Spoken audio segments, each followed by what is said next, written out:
The sound of California gets you down. And we're just so delighted, and in a few minutes we're going to bring you two very exciting guests. But before we do, we want you to know on this December the 9th, 1985, we're pleased to bring you a little bit about the history of one of the churches in Grand Prairie. But before we do, we wanted to give you some information about three very significant ones that have passed their 100-year anniversary in Grand Prairie. Carrying Grand Prairie historic significant landmark number 4 is the West Fork Presbyterian Church, and its date is 1870. We're going to be doing some information for you later on that particular one. Another church of significance has marker number 8 of the Grand Prairie Historical Significant Landmarks, and that's the First Baptist Church, and their date of beginning was 1880. And in that very same exciting year of 1880, our marker number 9, the First United Methodist Church, then known as the First Methodist Church, it came into being. Celebrating their 75th anniversary a few years ago was the First Presbyterian Church, and it won't be long until they'll be having their 100th. And when they have their 100th, they will receive a significant landmark from Grand Prairie, Texas. Now, today to talk with us about the early happenings of the Church of Christ, we have two special guests, and we want to introduce to our video audience Effie Wilson. Effie, welcome to the show, my dear. We're going to be talking a little bit more with you a little bit later on. And Maddie Smith, we're delighted to welcome you also.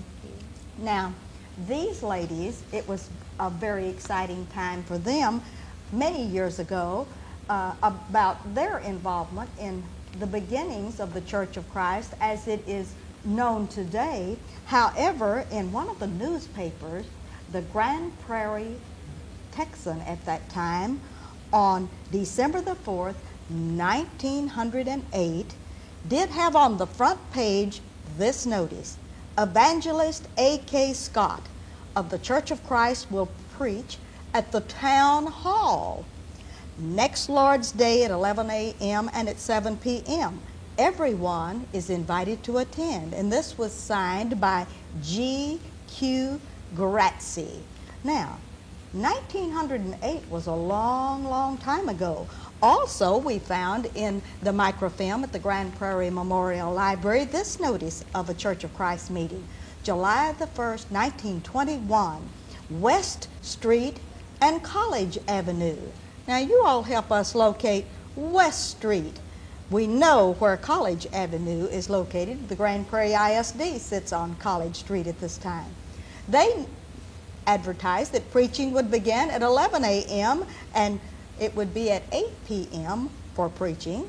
Sunday school would be at 10 a.m. and prayer meeting was each Wednesday, and it was signed by C.A. Collins, the minister. Then the Grand Prairie newspaper, published by Mr. James Butler on December the 8th, 1922, gave another announcement. And the superintendent of the Bible school, Mr. H.A. Malone, invited everyone to come to Bible study and regular worship and said, you're invited to all of these services. Now, since that time in 1908, 1921, and 1922, we have two ladies that helped to reestablish what is now known as the Turnpike Church of Christ congregation in 1937 in the home of Effie and George Wilson. Is that right, Effie? Correct. Wonderful. Well, tell me a little bit about the beginning of the church at that time. I'd like your point of view on that, please.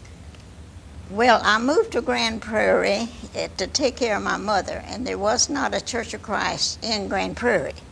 So we went to Arlington to Abram Street Church of Christ, and we rode the interurban there and back. We had no way to go only that way. All right. So on our way back home, my husband says, we're not living right. We're not doing right. I said, what's the matter? We go to church every Sunday.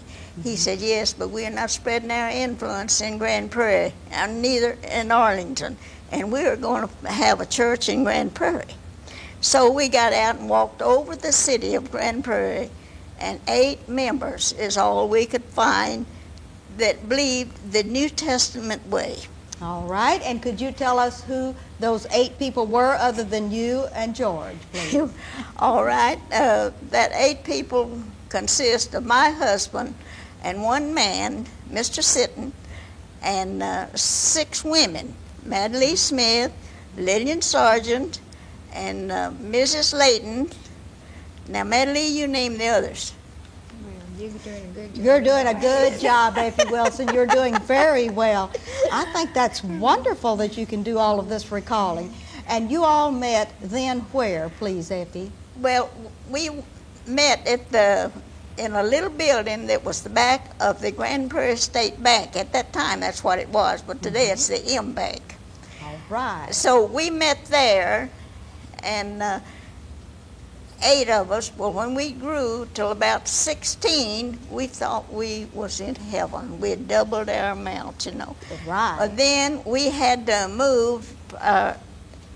Number got outgrown the little space we had. Yes, ma'am. And we moved over on Main Street in the Reed building, Mr. Reed's building. On Main Street. All right, is that on the south side of the street where Marie's is located now? On the north side. On the north side. Wonderful.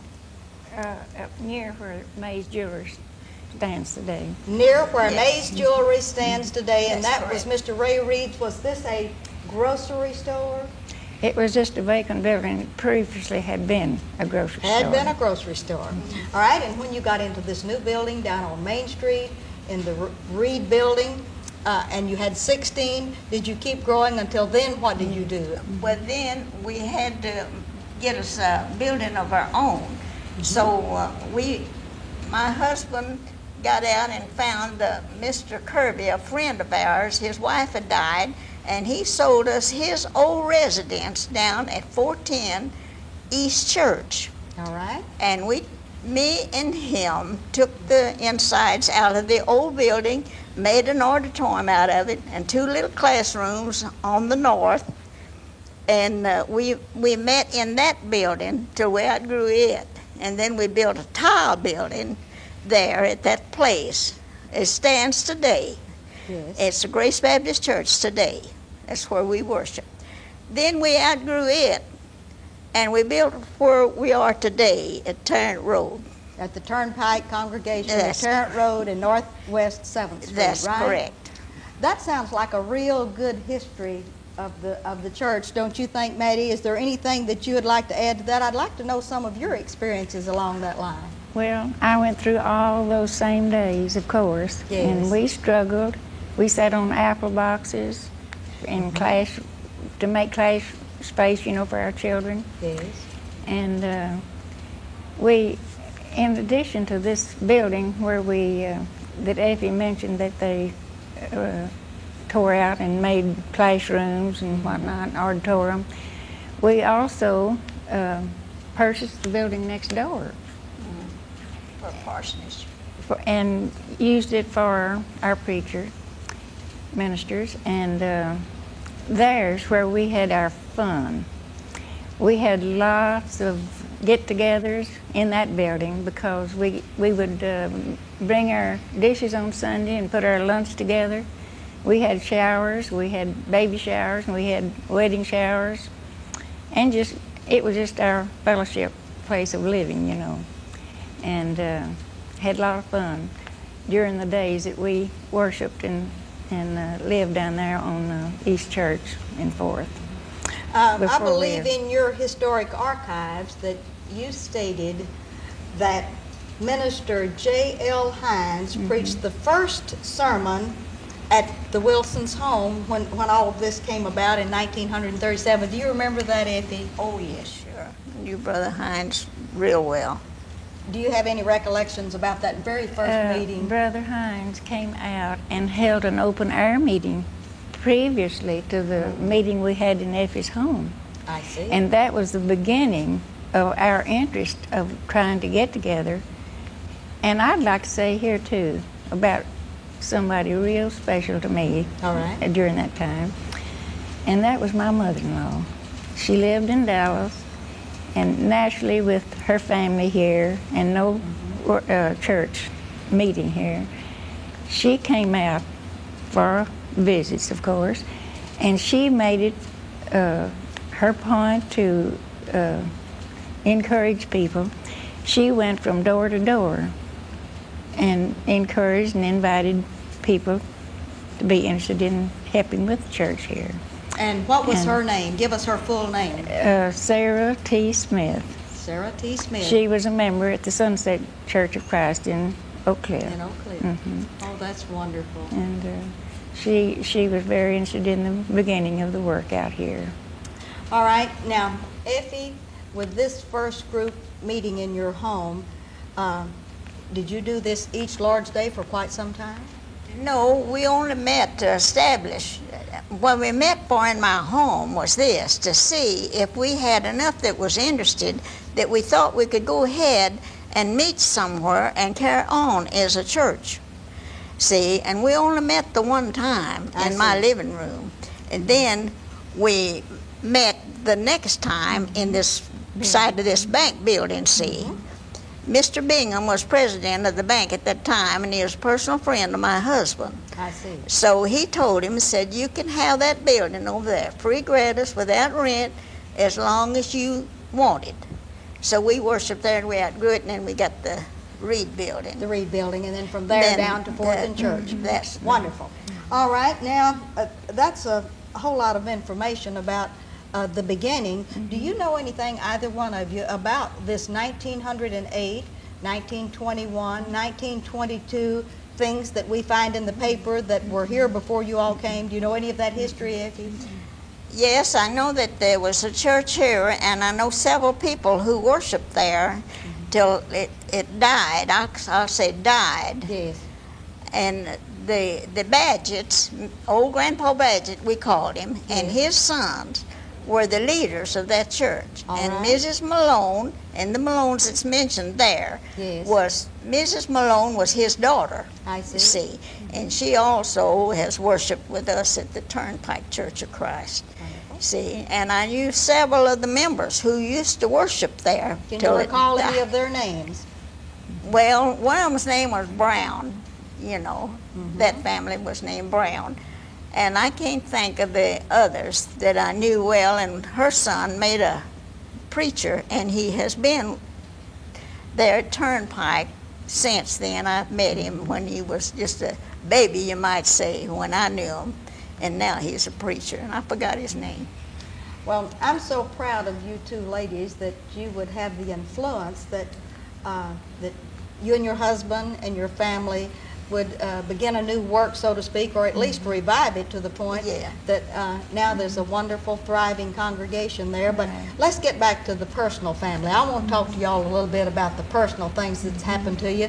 I'm going to start with you, Maddie, and I'm going to let Effie rest a minute since she's been doing all of this wonderful recollecting. Effie is so much older than I am, and she's been in Grand Prairie so much longer than I have. All right, now, Maddie, we want you to look into the camera, and we want them to tell you a little bit about yourself, about your wonderful family that was raised here in Grand Prairie, when you came here, and just look out and tell a little about yourself for about 5 minutes. Look out into your camera. Well, in the spring of 1932, my husband and 3 children moved to Grand Prairie out of Dallas. And Betty Jo, my oldest daughter, and Buck D, and Sherry Lynn Goffinette. My youngest daughter, Sue Levon, was born in Grand Prairie in 1936. But we went through those early days. We went back to Sunset for quite a while after we moved to Grand Prairie with no church here. But we went, my children and I went through all these early days with the church trying to get started here. And my children all grew up in Grand Prairie. When we moved to Grand Prairie out of Dallas, we moved on Small Street. That's on Small Street. Now, where on Small Street? On Small and on 8th Street. Where Is that the Northeast 8th and Small, about the location of the Brown Funeral Home. where the Brown Funeral Home was, and it now recently has been called Singles Adventure Right. and etc. Right. Right in that area. At the old small farm? A home place The old and home farm place. in back of the property, you know. We lived there quite some time, but we've lived on 738 West Church Street now since 1950. And but my children all grew up in Grand Prairie and finished high school here. They are all Gophers?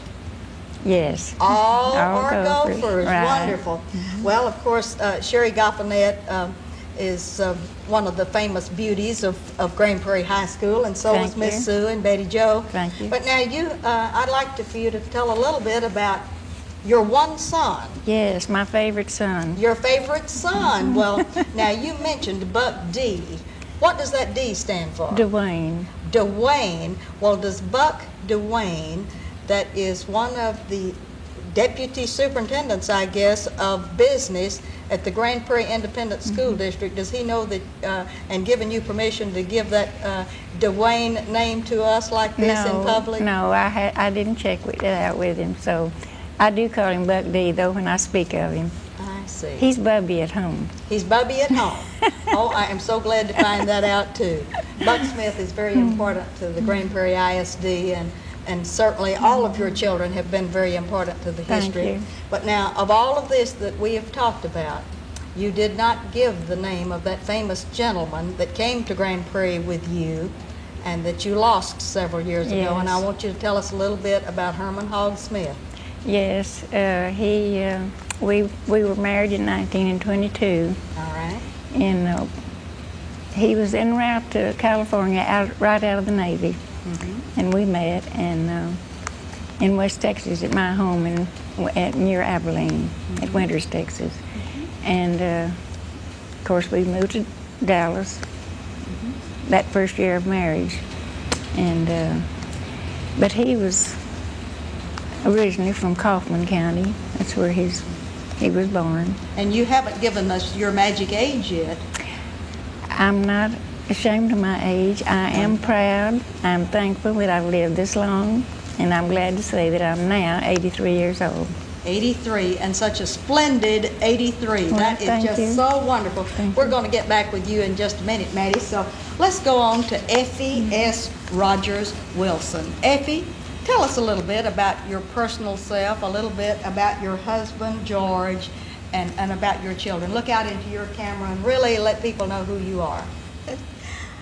Well, I met my husband what used to be Sowers, Texas, but now it's called Irvin, All right. you know.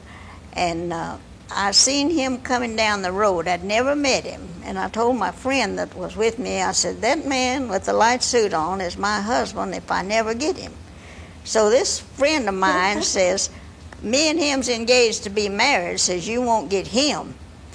Well, that didn't stop me. He come down, I got acquainted with him. He took me home, and from then on, it was courtship till we married in Wow. 1912. 1912 is when you married. September 1st, 1912. All right. Where we- did you get married? We got married in Irvin, Texas. Wonderful. We ran away and got married. Good.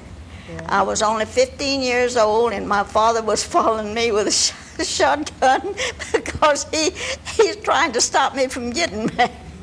I think that But he never did catch me. never did catch you. That's wonderful. Tell me about your children. Well, there was 3 children born to us. My oldest daughter, Lily Viola Allen today, she was born June 14th, 19 and 13. Mabel Lorene was born May 19, 19 and 17. Our only son, Edgar Ray, was born April 4th, 19 and 22. Mabel and Ray, both deceased. Lily lives in Spokane, Washington. I see. So you still have a wonderful touch with that older daughter, right? Yes. Does she get down to see you often? She Effie? was down here just a month ago. Just a month ago. Now, you mentioned all of the children. and that you still have one. How about grandchildren? Well, I have 7 grandchildren. Okay. But please don't ask me about the great-grandchildren, the great-great, and the great-great-great. You have some of all of those, and we don't want to try to keep up with all of those, do we, I Effie? couldn't. Wonderful. Now, we need to know what year you were born and your approximate age, Effie. I was born February 6, 1897. February 6, I'll be 89 years old. 89. That is a good age. That was a good year that year, wasn't It it? really was. All right. Now, I'd like to ask both of you all, of all of the time that you have lived in Grand Prairie, when you came here, of course, it was a very small place, Right. and seeing it grow, what has been one of the most exciting things for you, Maddie, in watching Grand Prairie grow and spending almost your entire lifetime here? Well, I think the most important thing was rearing my children here. We've seen the town grow. It really started making the most progression during the time that the plant came here. I see. During the time when North American Aviation came here, and it started really blooming then. Then we began to see so many different things that we hadn't seen before, you know, just all the different advantages that we had then of all the different things. All right. Now, you've told us that 2 of your children live out of the city. I believe Sue lives in Austin. No, No? Betty Jo lives in Austin. In Austin. And Sue Sue lives in Snyder. Snyder, Texas. All right. Now, the 2 that you have living in Grand Prairie, Texas are near to you here. And tell us about your grandchildren. You didn't tell us that. Well, I have 9 grandchildren. 9. Can you tell us how many Buck has and how many Sherry has and on down the line? Betty Jo, the oldest daughter, has 5 grandchildren, and Buck D has 5. 5 children? 5 grandchildren. 5 grandchildren. Now, Oh, are you your asking for grandchildren? Are you Yes. asking for grandchildren or children? I'm asking for your children. My children. Uh-huh. How many children each of your children have? Well, All right, Buck has how many children? 2. Has 2. A Wonderful. daughter and a son. Wonderful. And the son lives in Nebraska, Good. and the daughter lives in Grand Prairie. Oh, in Grand Prairie, Texas. And raised in Buck D has 5 grandchildren, All right. 2 in Nebraska and 3 in Grand We're in Prairie. Grand Prairie. Can you give us the names of the ones that are here in Grand Prairie, Texas? They may watch our show. Who knows? The grandchildren. And yes, and the children. Karen is the Buck D's daughter, All right. and she has 3 children, 2 boys and a girl, Brian and Todd and Melanie. And where do they go to school? Grand Prairie High Grand Prairie High and School. nursery school too And nursery school. in town. Oh, that's wonderful. All right. How about Sherry? And Sherry has 2, a daughter and a son. They both live in Grand Prairie. Good. And Sue has 3 children, and her daughter lives in Grand Prairie. She has one son that lives in Lubbock, and her youngest daughter at this time is in ACU in Abilene. All right, Effie, we've picked about as much as we can get out of Maddie. She's getting kind of edgy about all these children and grandchildren and great-great-grandchildren like you were. And of all the time you've been in Grand Prairie, tell me what you think the greatest change or some of the most exciting times for Grand Prairie, Texas.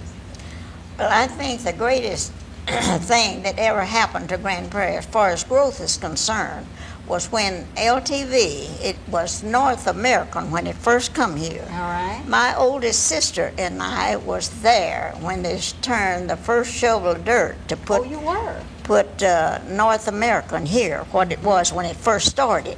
But that was also my father's cotton patch, where I had picked cotton a many time all over that place down there.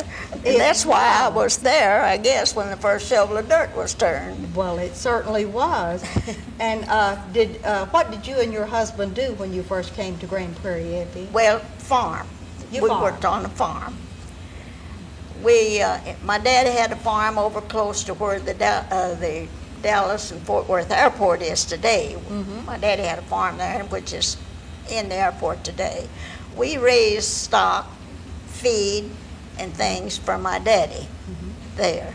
Then when he died, we moved to Grand Prairie to live with my mother and take care of her, who was sick, and I had to care for her. And she lived east of Grand Prairie down She here? lived on 410 West Church Street. Okay. That's where she lived. And the land where North American was, that was your parents' land? No, hon, my daddy didn't own the land. He had rented this spot of land for cotton patch. I see.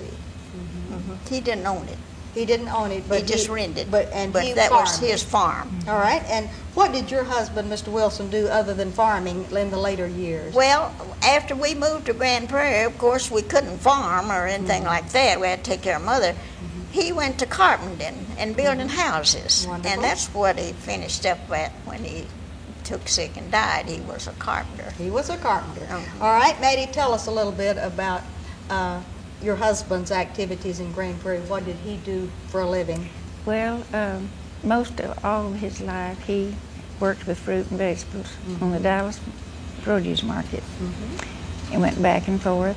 And when he kind of began to think about retiring, he even peddled what we called it, fruit and vegetables, from his pickup in Grand Prairie. And he certainly was well known, because up and down the street of Grand Prairie, you would see, we called him Mr. Hogg Smith, one of the most wonderful gentlemen, always smiling, always with the most wonderful fresh vegetables that came directly from the market, and he was really a landmark on the streets of Grand Prairie. Don't you think so, Effie? I sure do. I bought a many thing from him. Wonderful. Some people yet call him the Tomato Man. Mr. Tomato Man. Oh, that is wonderful.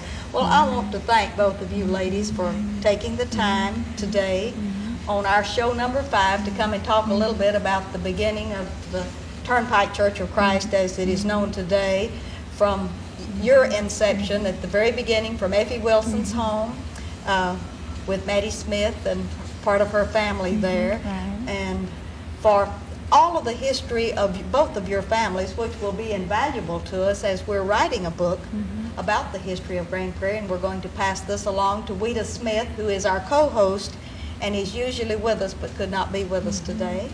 And we're going to leave you all by thanking you for taking the time again. Thank you very much. Well, we thank you for having us. We Yes, enjoyed and it. we're just delighted that you were our guests. Thank you. And this is Ruthie Jackson reminding you that history is as we live.